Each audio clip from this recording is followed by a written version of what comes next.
Welcome, welcome, welcome, everybody, to Live from NCCE. That's right. This is the August 8th edition, 8-8. And we are so excited to have with us Mary Elizabeth Pearson. Mary is an NCCE professional learning specialist, but more importantly, she is the Director of Curriculum and Professional Development at Games for Change. She's going to talk about playful gaming. Now, she has been an educator, Mary Elizabeth, for more than 25 years?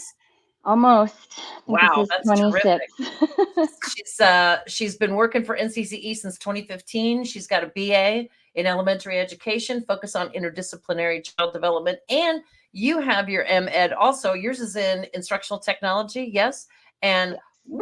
an administrative credential with a focus on technology leadership from John Hopkins. But we're very excited to have you here, especially to hear more about Games for Change at this beginning of the school year. Teachers are looking for ways to engage their students, and we're hoping that you're going to share with us some tips and tricks on bringing some playful gaming into the classroom. Thank you so much. That's a great introduction. So it saves me from having to introduce myself, which let's see, there we go. I had put that, the bigger picture of what I sent of myself. I got the chance to go to the Hasbro Wizards of the Coast, and they have the Dungeons and Dragons dragon, and I got to take a picture with that. That was pretty fun.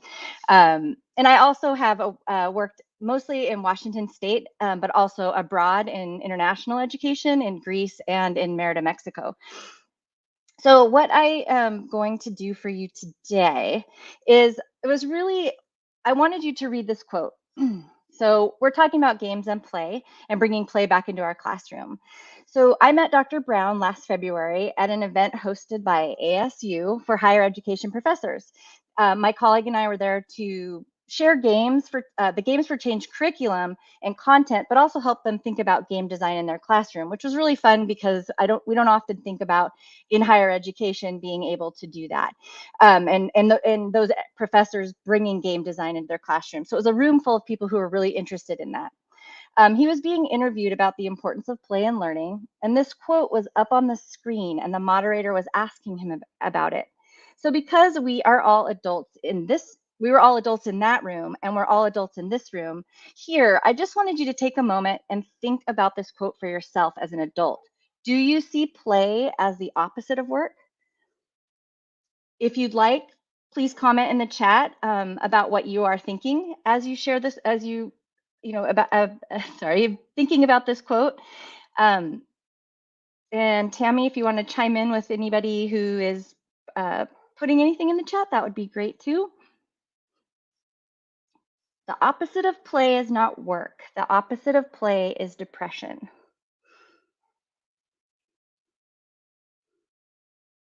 So now I want you to shift this to our classrooms or our learning environments. If our students are not learning through play in our classrooms, but rather are working, is there depression happening in our classrooms? And I couldn't help but think about that because I know that we have a lot of mental health issues happening in our schools now. So this really resonated with me. Again, you can add to the chat, and I also want you to think about how your learning environment may look and feel to your students. Is there play in your classroom?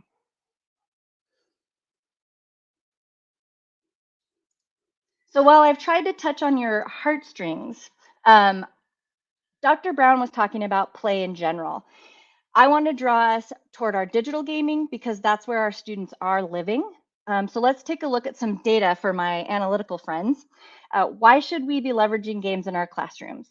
Pure size of the industry. Our kids are going out into jobs that are, there's 33.2 billion gamers in the world, and $187 billion is going into the gaming industry, which means that if I'm a really good writer and storyteller, then I can potentially be working in a game company writing stories that go along with those games. There's tons of jobs opening up in those areas. Why the narrative is also changing. So 96% of Americans view video games as beneficial. 86% say video games bring them joy. and 81% of video games help improve cognitive skills, and 83% say video games help provide stress relief. And I will show you a little bit about that later. On the document that Tammy shared for you, I put the links into all of this data so that you could go peruse that on your own if you wanted to. Also, so you would know that I was actually getting this information from a legitimate source. It's also a place to connect in a sense of community. I think a lot of us who work with kids in technology know that these are places where kids are not sitting in their room by themselves playing a game. They are online with their friends, chatting and doing all of their things and playing with each other. I know that's happening in my house. This next graphic is my favorite graphic. So let's break it down by generation. How many of you consider yourself a gamer? So look at where you're at. We have our baby boomers, we have our Gen X, our millennials, our Gen Zs, and our Gen Alphas.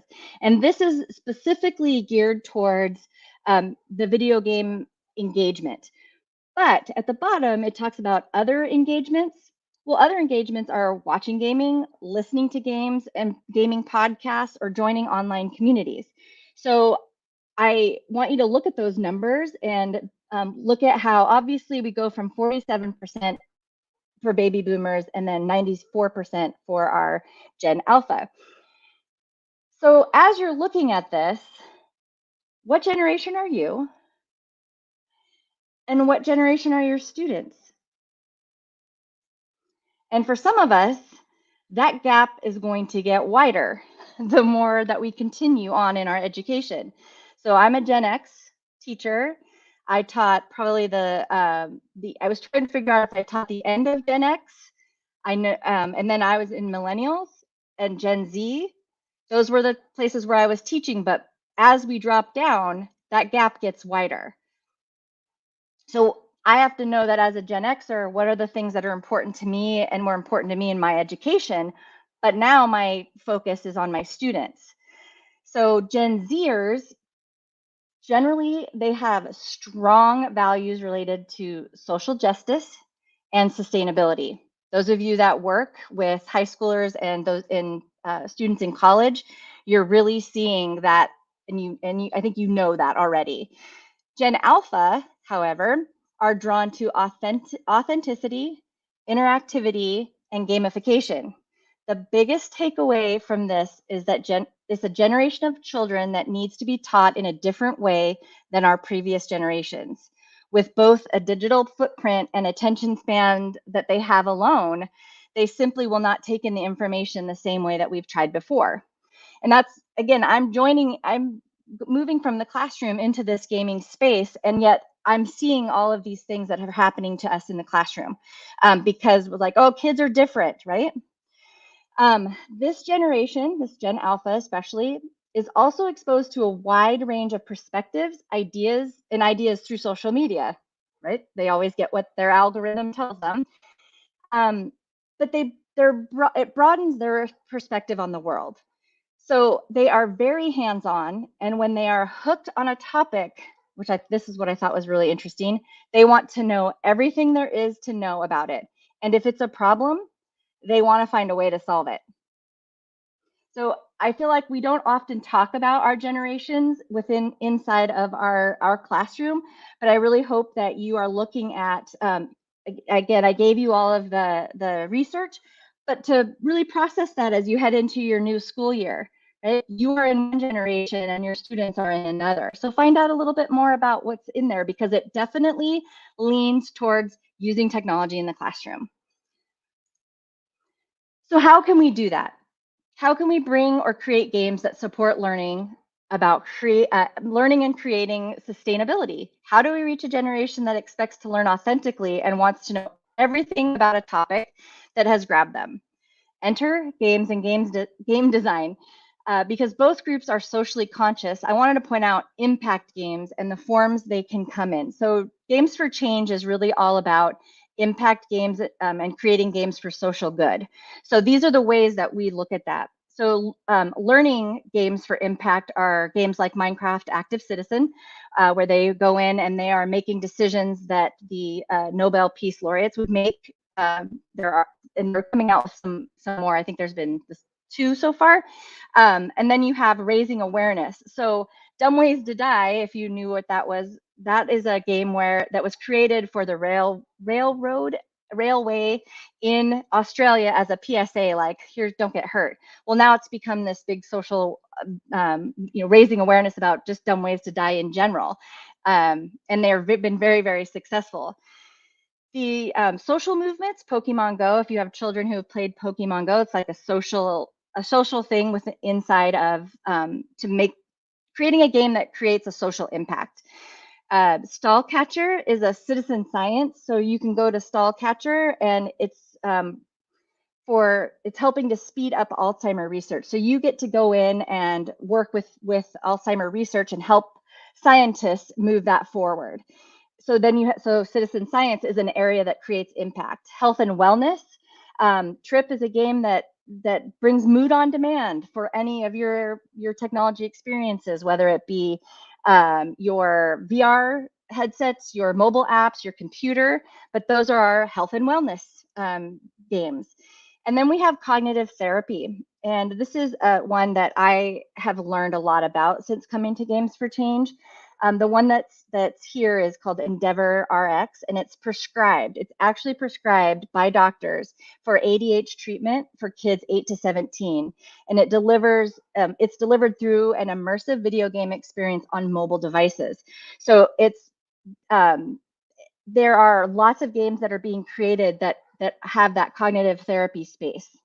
And again, those are things I didn't quite know. I'm thinking of games very immersed in Minecraft, so thinking of games being more in that area. But as I've expanded that, and I think it's really important to share that with you. So when we think about going back to our Gen Zers, they generally have strong values related to racial and justice and social sustainability, right? Well, where do those fit into here? And why are games important to bringing into the classroom? Are there any questions about this part, Tammy?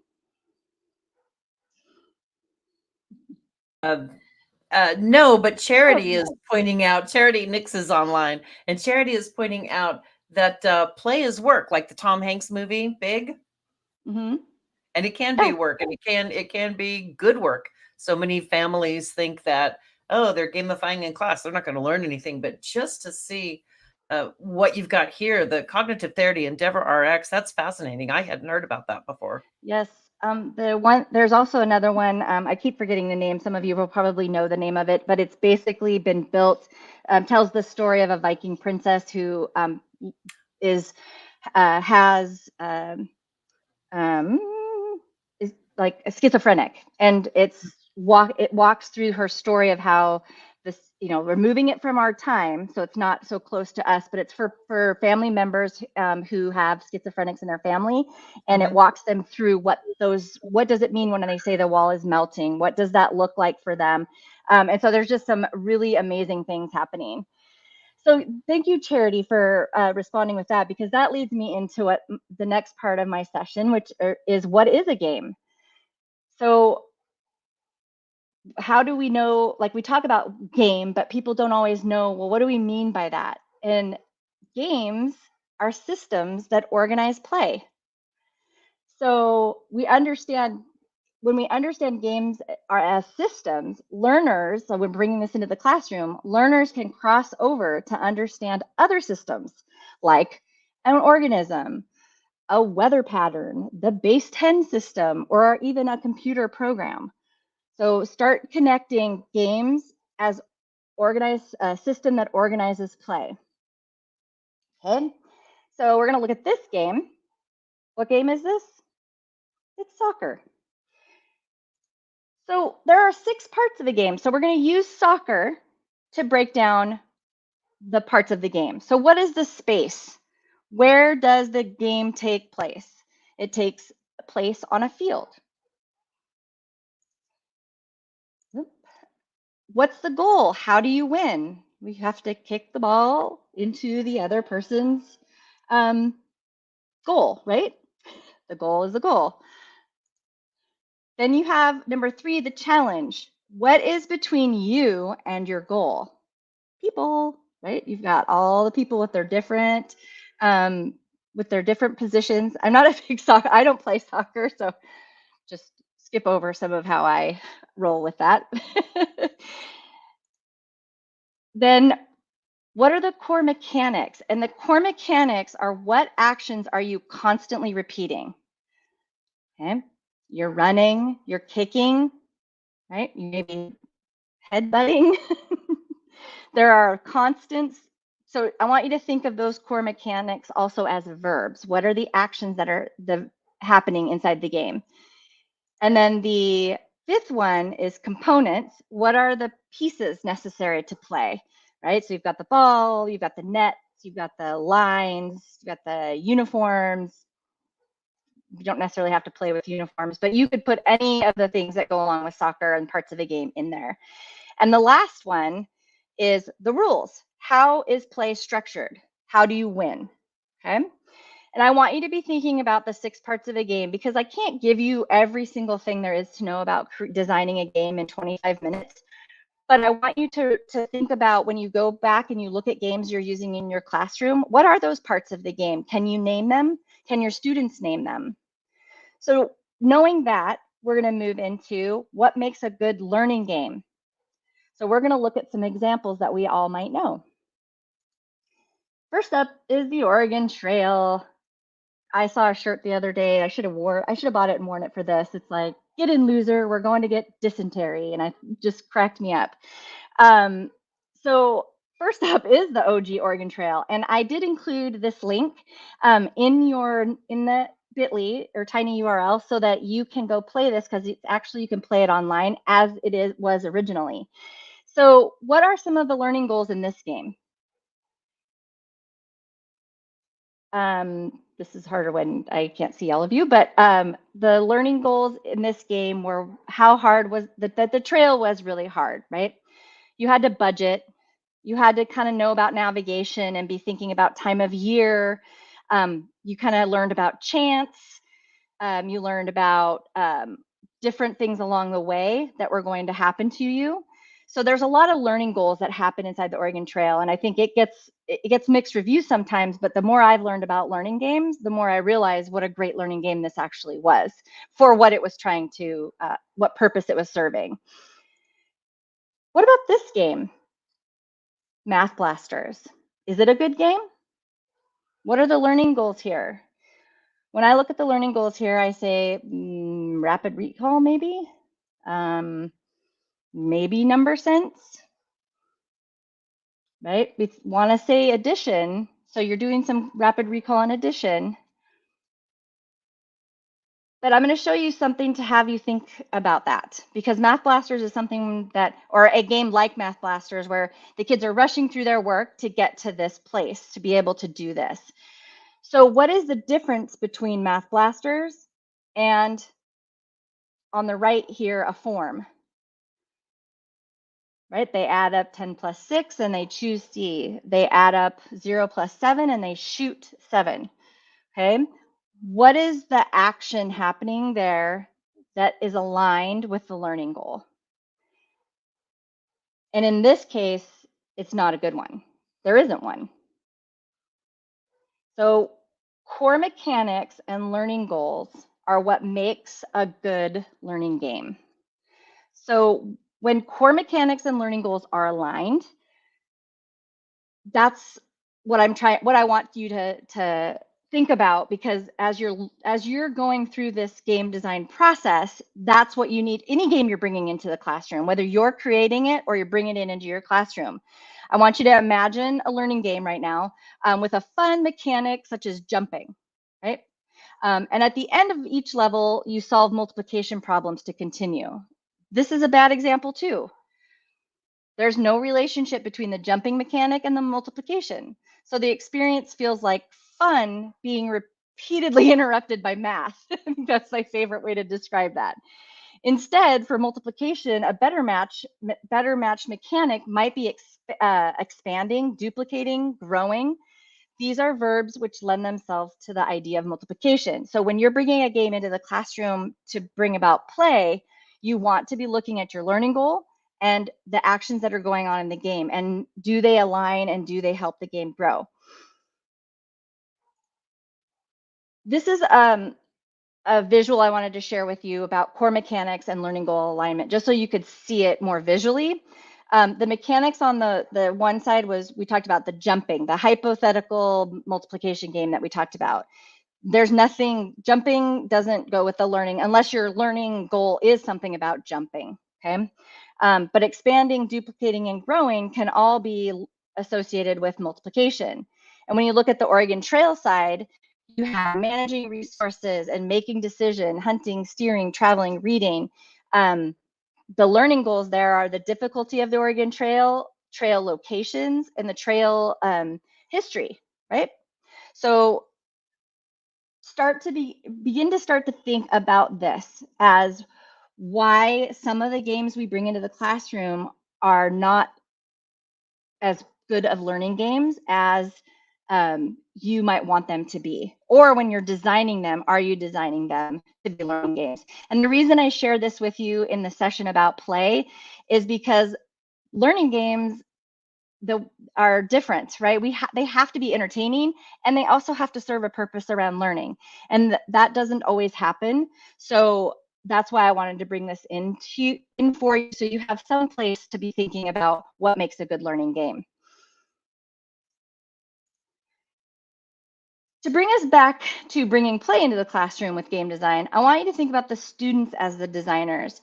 You can bring learning games to them, but teaching the students to use the learning game design process, and then having the ability for them to connect core mechanics to learning goals is an exciting way for students to show their learning and make it visible, not only to you as the educator, but to the student themselves.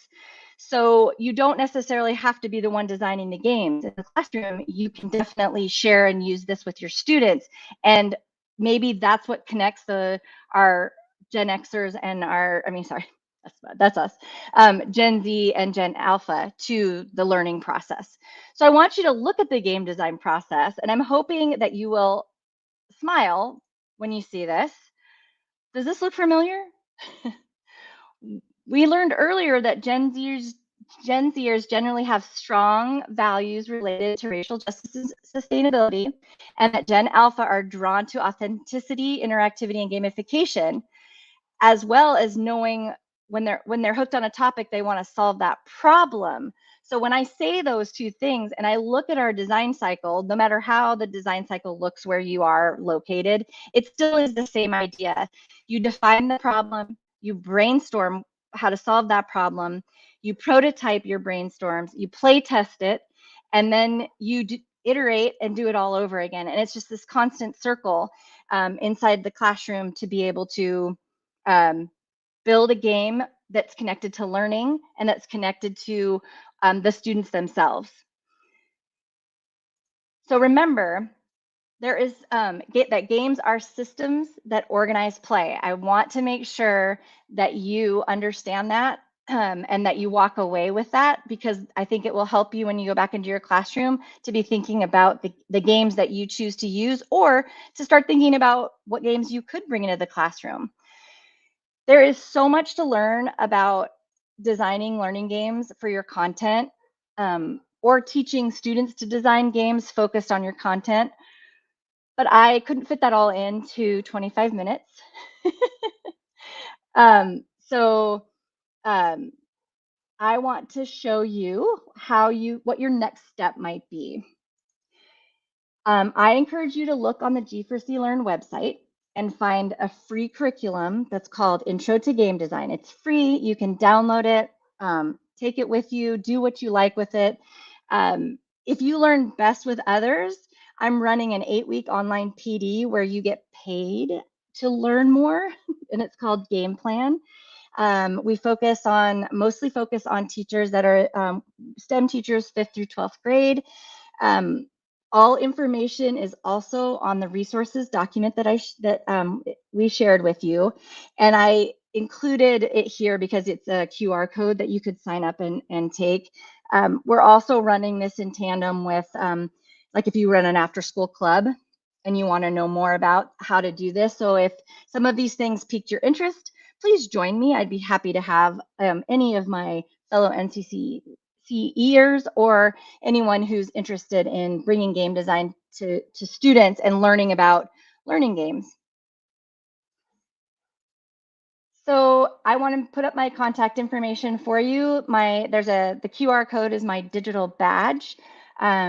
But I hope that I've shared and sparked some of your interest in learning games. And I'm happy to answer any questions. I'm happy to support you in any way. And you can feel free to reach out. Oh my gosh, that is so amazing. And one of the questions is about students as designers, because in my classroom, it's always fun to, when you've got that student who's got that particular talent, to let them design something. But do you have recommendations? How do you set students on a path to become game designers? Because that's all about asking the good questions and thinking in a certain way. And what are your recommendations? Or do we need to take your course? You need to take my course. But I think that's when you look at the Intro to Game Design curriculum, please go look at that, because you could do that on your own, even without sharing your time with me. It's really about taking that design process and making it bigger, right? And teaching we're going to have we're going to define a problem as a class, right? So we all define a problem. We're in groups. We define this problem, and then we look at, and you talk about it you could be using Minecraft. You could be using, it's also tabletop games. Like, you don't have to do, it can be digital or analog. So having students be able to, like let's say they're in a group, they're defining those problems. And if they're caring about the environment, or they care about something else, they want to know more about it, and it obviously it connects to your content, right? So that's kind of what your role is to look at, how do I get them to understand to create this game and not have just the game at the end? Does that make sense? I mean, they're showing you what they know, but you can build those processes together. Did that answer the question? Sorry. Oh, no, I totally love that. Someone's also, or Charity is asking, what happens if someone wanted to take that PD but can't make all the scheduled days? Can you make up the work you miss? To be paid, you can't miss more than 2. But there are 2 time frames available, depending on which group you fit into. There is 7 to 9 Eastern time, or 12 to 2 Eastern time. So Charity, you can connect with me and I will help you go get into which group you need to go into. Perfect. Now, Shannon's pointing out that there is a great workshop at NCCE 2025, which we were going to mention anyway. So NCCE 2025 is what, February 24 to 26? No, 26 to 28 at the Seattle Convention Center. And are you leading that session, Mary Elizabeth, or who's leading a session on gamification? It's got to be you. Shannon, pipe in there. Do you want me to stop my share and put up the NCCE conference one? If you want to do that, sure. NCCE 2025 NCCE conference every year is an amazing conference. We've got the best speakers. Matter of fact, this year our opening keynote is Dan Fitzpatrick, who's the AI educator, and then we're closing with Matt Miller, whom we had on the show last year, and hopefully he'll be on again this year. Matt Miller, again, ditch that textbook, right? So hopefully, if you want to really hear some great presenters, there is a call for presenters too right now. So if you're interested in presenting at NCCE 2025, I submitted mine today. You might want to do that. Are you going to go, Mary Elizabeth? That's the plan. And I'd love for any feedback on this session. We're kind of trying to connect the generations to this work. And if that was something that resonated with you, please let me know, because I'm playing with the idea of building something like that for NCCE. So I'd love some feedback. No, I thought that was that actually was an aha moment for me, because you know, you start thinking about, oh, it's just playing games in class. But when you see like, okay, I'm a boomer, and you know, boomers are like, you know, we like games, they're okay. Give me a Wordle, give me that. But when you look at the kids that are coming into our classrooms now and how important that is to them, then why not harness that power and that interest, right? And direct it Yeah. in a place that'll get them where they need to go for life. So I No, hadn't even thought thanks. of it that way. Thanks for pointing that out because I think that's what happened to me too. Is I thought, whoa, like we get farther and farther away from the kids that we teach. Like I haven't ever thought about that before. Like that's a scary thing. And no wonder we're at this interesting space and time in education with Yeah. students, right? And behaviors, and we're teaching one way, and so any help that we can share out Yeah. for teachers to be able to start thinking about that is important. I think that's part of the fear that educators have. You know, the kids are going to know more than me, so I don't want to do any technology because they're going to show me up. And it's like, nah, you let them go. When we first introduced Minecraft, you were mentioning Minecraft. You mentioned you put that in class, and you've got those Yes. Minecraft mavens that just go nuts. And hey, can we build a QR code that goes to our website? That Mm-hmm. you go, you go. You go. That's right. Well, I think you Well, should thank do you a for session reaching on. out and allowing me to do this. Well, we really It's appreciate been your good. time and talent. I hope you put in, because I'm seeing people saying game design, student game design would be a great session. So you might want to get that Okay. one in there. And Charity says she doesn't fit into her own generation. Charity, you fit anywhere. We love you. Thank you, Mary Elizabeth, for your time. Don't forget that's gamesforchange.org to check out the site. And then we also have the tiny URL, Playful Gaming. Ah, there we go, gamesforchange.org. Thanks, Mike.